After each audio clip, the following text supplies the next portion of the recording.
Deputy CM భట్టీపై BRS సభా హక్కుల ఉల్లంఘన నోటీసునిచ్చింది. దీనికి సంబంధించి బీఆర్ఎస్ నేతలు స్పీకర్ను కలిశారు. భట్టీపై ప్రివిలేజ్ మోషన్ను మూవ్ చేయాలని స్పీకర్ను కోరారు.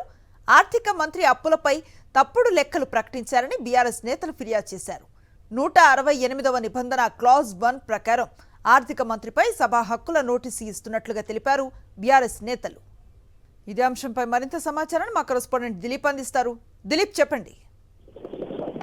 అనుశ్రీ స్పీకర్ ని కలిశారు బీఆర్ఎస్ శాసనసభ పక్ష బృందం. రాష్ట్ర ఆర్థిక శాఖ మంత్రిగా ఉన్నటువంటి బట్టి విక్రమార్క పైన సభా హక్కుల ఉల్లంఘన నోటీసులు జారీ చేశారు. రాష్ట్ర ఆర్థిక పరిస్థితిపై ఆర్థిక మంత్రిగా ఉన్నటువంటి బట్టి విక్రమార్క తప్పుడు ప్రచారం చేస్తున్నారని చెప్పి ఫిర్యాదు చేశారు. అలాగే సీఎం కూడా అప్పుల విషయంలోనూ అలాగే మిత్తిల విషయంలోనూ కూడా తప్పులుగా మాట్లాడుతున్నారని చెప్పి కూడా రాష్ట్ర ప్రభుత్వానికి వ్యతిరేకంగా శాసనసభలో ప్రివిలేజ్ మోషన్ పెట్టాలని స్పీకర్ గడ్డం ప్రసాద్ గారిని కోరారు బీఆర్ఎస్ పార్టీ ఎమ్మెల్యేలు.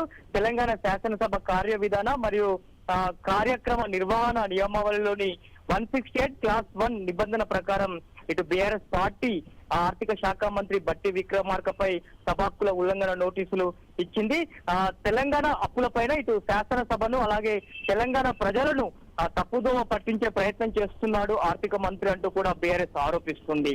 అలాగే అప్పులపై ఆర్థిక మంత్రిగా ఉన్న ఆర్థిక మంత్రి చేసినటువంటి ప్రసంగం పూర్తిగా అవాస్తవమని ఇటీవలే రిజర్వ్ బ్యాంక్ ఆఫ్ ఇండియా వారు hands book statistic in Indian states పేరుతో కూడా ఒక నివేదికను విడుదల చేసిందని చెప్తుంది.